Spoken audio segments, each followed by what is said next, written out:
Hello kids, स्वागत है आप सभी का मेरे यूट्यूब चैनल स्टडी विद लता शर्मा पर। मेरे पास एनवायरमेंटल स्टडीज़ की बुक है, पार्ट 5 5th क्लास की ये बुक है, जिसमें चैप्टर 16 है प्रेशियस वाटर, जो मैं आज एक्सप्लेन करने जा रही हूँ। सबसे पहले इसमें वार्म अप एक्टिविटी दी गई है। Do you know there is life in water, can you name them.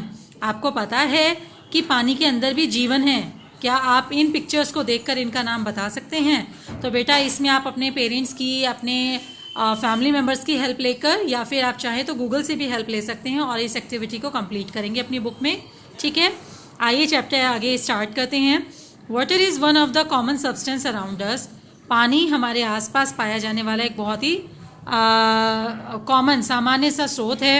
It is necessary for all life forms, मतलब सभी तरह के सजीव लोगों के लिए पानी बहुत ही आवश्यक है। We need water to domestic purpose like drinking, bathing, cooking, cleaning and washing. हम लोगों को अपने डोमेस्टिक रीजन से पानी की बहुत आवश्यकता होती है। Animals and plants also need water to for their survival. जानवरों को और पौधों को अपने सर्वाइवल के लिए, जीवन के लिए पानी की आवश्यकता होती है। देखिए, जैसा कि मैंने पहले भी बताया है, सभी सजीव वस्तुएं, चाहे वे इंसान हो, जीव जंतु हों, पेड़ पौधे हों, वनस्पतियां हों, कोई भी हो, सभी को पानी की आवश्यकता होती है। पानी के बिना जीवन संभव नहीं है। Okay, water has no taste, smell and colour in its pure form. अगर आप पानी को उसकी प्योर फॉर्म में देखेंगे ना तो उसका कोई टेस्ट है, ना उसमें कोई सुगंध है, ना ही उसका कोई कलर या शेप है। Okay, steam is formed when water is heated so much. भाप बनती है जब पानी बहुत ज़्यादा गर्म किया जाता है। Then it becomes an invisible gas, और तब ये भाप जो बनती है ये एक इनविजिबल गैस के रूप में तैयार हो जाती है पानी को गर्म होने पर, है ना, करने पर। The steam coming out of A cattle in which water is heated is actually a cloud of water droplets. कभी भी आप देखेंगे किसी कैटल, किसी बर्तन के ऊपर से जो स्टीम निकल रही होती है, आप देखेंगे वो जो स्टीम वाइट कलर का एक धुआं सा दिखता है ना आपको, वो एक्चुअली क्या होता है, बहुत सारी पानी की भाप जो होती है, बूंदें होती हैं छोटी छोटी, उसके बादल जो कि गैस के रूप में निकल रहे होते हैं। When water freezes to form ice, जब पानी को बर्फ बनाने के लिए जमा दिया जाता है, water molecules change their shape and take up more space. तो पानी के अंदर जो मॉलिक्यूल्स होते हैं वो क्या करते हैं, अपनी शेप चेंज कर लेते हैं और उन्हें अधिक स्पेस की आवश्यकता पड़ती है। This ice weighs less than the same quantity of water. इसीलिए जो आइस है उसका वज़न पानी के वज़न से कम होता है। मतलब जो आइस क्यूब है ना, पानी की जो बर्फ़ है, बर्फ़ का वज़न पानी की नॉर्मल फॉर्म जो है, लिक्विड फॉर्म, उसके मुकाबले कम होता है। Okay, things that float and that sink. उन वस्तुओं के बारे में बात करते हैं जो तैरती हैं पानी में, या ऐसी वस्तुएं जो पानी में डूब जाती हैं। Ice floats in water because it is less dense then water. Ice जो है वो पानी में तैरती है, क्यों? क्योंकि उनका घनत्व जो होता है वो पानी से कम होता है। Any material which is less dense then water will float on it. कोई भी ऐसी वस्तु जिसका घनत्व पानी से कम होगा, वे क्या करेंगी, वे पानी में तैरने लगेंगी। Okay, but the material denser than water will sink it. लेकिन जिन वस्तुओं का घनत्व पानी के घनत्व से ज़्यादा होगा, वो पानी में निश्चित तौर पर डूब जाएंगी। फॉर एग्जाम्पल, स्टोन है, पेपर वेट है, नेल्स है, आदि। यहाँ पे स्टोन पत्थर है, पेपर वेट यानी पेपर को दबाने के लिए जो भी पेपर वेट हम यूज़ करते हैं, जैसे लोहे का कोई सर्कल शेप या कोई शेप होती है, या पत्थर की कोई शेप होती है, कांच की कोई शेप होती है, या फिर नेल्स यानी कीले वगैरह जो भी हैं, ये पानी में डूब जाती हैं। ठीक है, if we throw an object over the water surface it will displace some water. अगर हम पानी में कोई चीज़ फेंकते हैं तो आपने देखा है ना कि थोड़ा सा पानी उछल के आता है। The upward force is called upthrust और बुयांसी। इस जो उछाल जो होता है ना पानी का, ये इसको हम कहते हैं उत्क्षेप हिंदी में, यानी कि बुयांसी कहा जाता है। ठीक है, the object will float in water if the buoyancy is equal to और greater than the weight of the object, otherwise it will sink. ये कह रहे हैं कि the object will float in water, जो वस्तु हमने पानी में फेंकी है, डाली है, वो तैरेगी अगर उसमें बुयांसी इज इक्वल टू और greater than the weight of the object. ये कह रहे हैं वो वस्तु तैरेगी अगर उसका जो उछाल है ना वो क्या होगा, उस वस्तु के भार से अधिक होगा।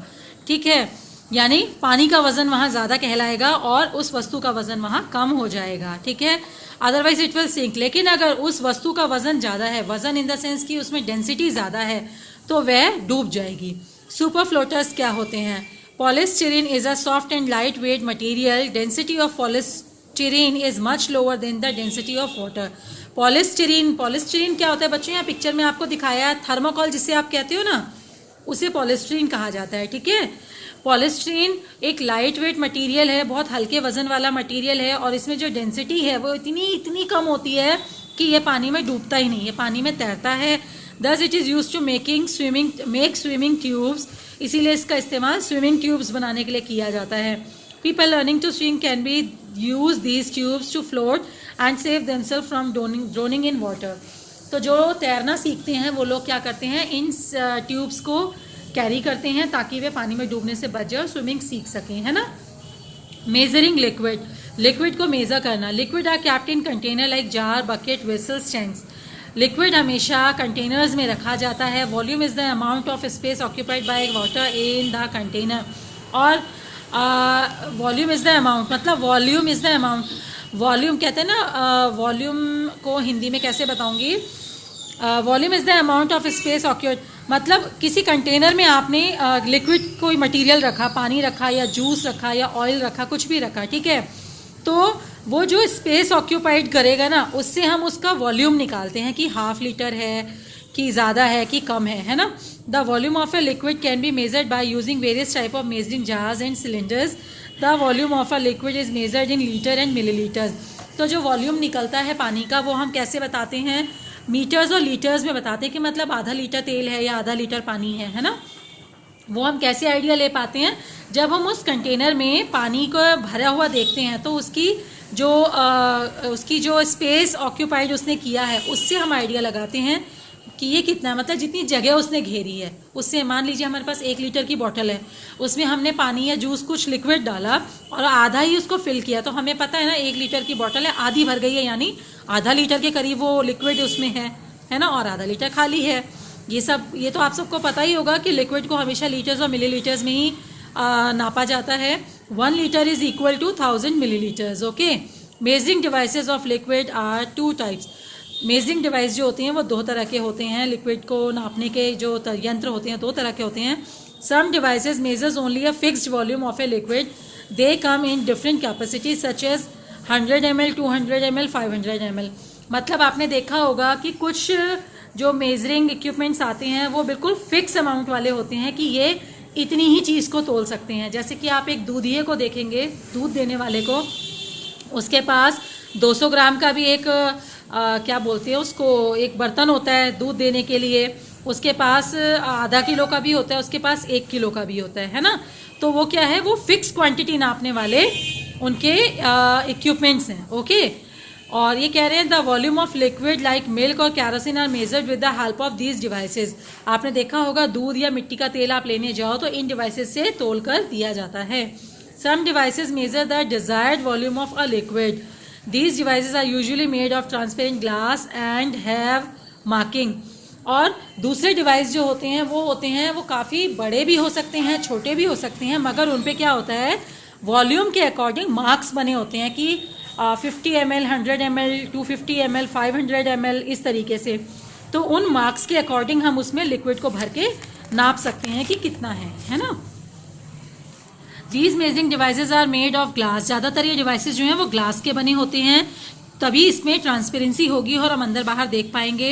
We are able to see the level of the liquid inside them। These devices are used to in science lab। ज़्यादातर साइंस लैब में या फिर मेडिसिन के साथ आपने देखा होगा इस तरह के कैप आते हैं जिनमें 5 ml, 10 ml का साइन बना होता है, लाइन बनी होती है, मेजरमेंट लिखा होता है ना। तो ट्रांसपेरेंसी ऐसे यंत्रों में होना बहुत ज़रूरी है, तभी तो हम लिक्विड को देख पाएंगे। Things that dissolve in water.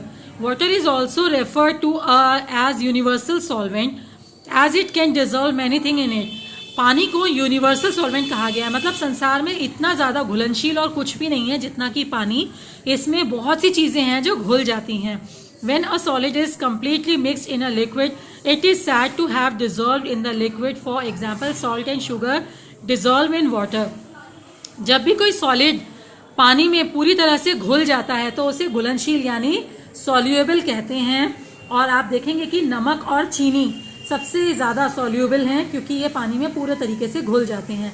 The ability of a substance to get dissolve in a liquid is called its solubility. उस सॉलिड वस्तु की, शुगर, सॉल्ट, जिसका मैंने एग्जांपल भी दिया आपको, उनकी जो ये कैपेसिटी है ना, उनकी जो काबिलियत है, एबिलिटी है सॉरी, कि घुलने की, इस घुलने की एबिलिटी को क्या कहते हैं? सॉल्युबिलिटी, यानी घुलनशीलता। ठीक है। The substances that dissolve in water और liquid are soluble substance.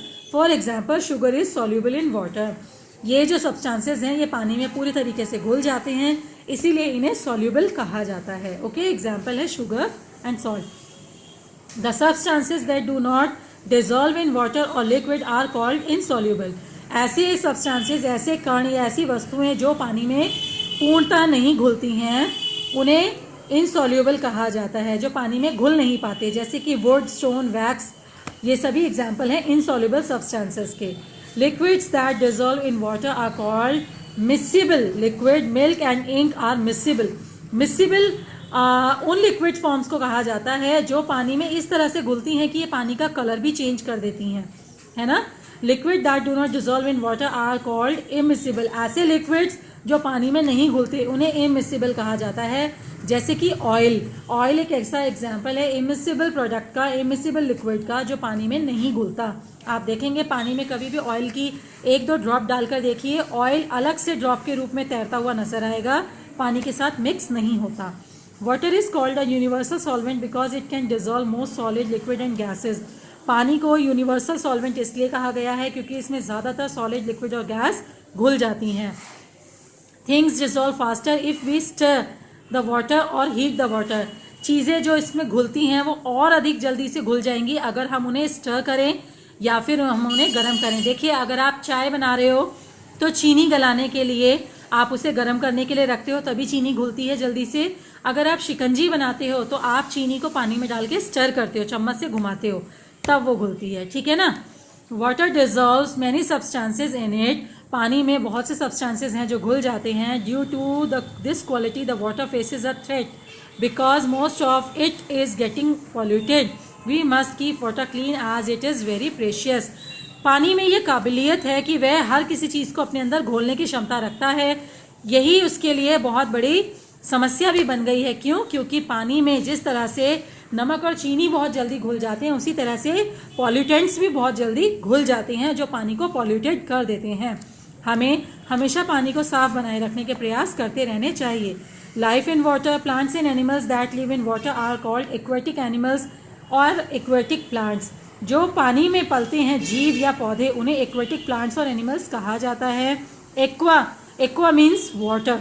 Aqua का अर्थ होता है पानी। Okay. Aquatic plants can be floating, partially submerged and submerged plants. Water Hyacinth, duckweed, watermouse, fern, etc. are examples of floating plants. Lotus is an example of partially submerged plant. Tape grass, hydrilla, etc. are examples of submerged plants. बच्चों, यहाँ पर आपको बताया जा रहा है aquatic plants में भी कई वैरायटीज होती हैं। कुछ मर्ज्ड होती हैं, कुछ सबमर्ज्ड होती हैं। काफ़ी सारे पौधे ऐसे हैं जो पानी के अंदर सतह पे उगते हैं, जैसे हाइड्रिला वगैरह, लेकिन कुछ ऐसे भी हैं जो पानी के ऊपर तैरते हैं, जैसे कि कमल का फूल आपने देखा है या फर्न प्लांट आपने देखा होगा। ये पानी में उगता है लेकिन पानी के ऊपर तैरता है ना। तो मर्ज्ड और सबमर्ज्ड में यहाँ पे ये डिफरेंस है। When we think of water animals, the first name that comes to our mind is fish. जब हम पानी में रहने वाले जीवों के बारे में सोचते हैं तो पहला नाम हमें मछली का हमारे दिमाग में आता है। Other water animals are water stick, insects, water boatman, water spider, etc. पानी में रहने वाले और जो जानवर हैं और जो जीव हैं उनमें वाटर इंसेक्ट्स हैं, बोटमैन और वाटर स्पाइडर, इस तरह के कुछ इंसेक्ट्स हैं। ठीक है। Some animals like frog live both on land and in water. कुछ जानवर जो पानी में भी रहते हैं और धरती पे भी रहते हैं, उसका बहुत ही अच्छा एग्जाम्पल है फ्रॉग्स। ओके। और ऐसे जानवरों को एम्फीबियंस कहा जाता है जो लैंड और वाटर दोनों में सर्वाइव कर सकते हैं। इसी के साथ आपका ये चैप्टर फिनिश होता है। आई होप आप सबको समझ में आया होगा। Thank you.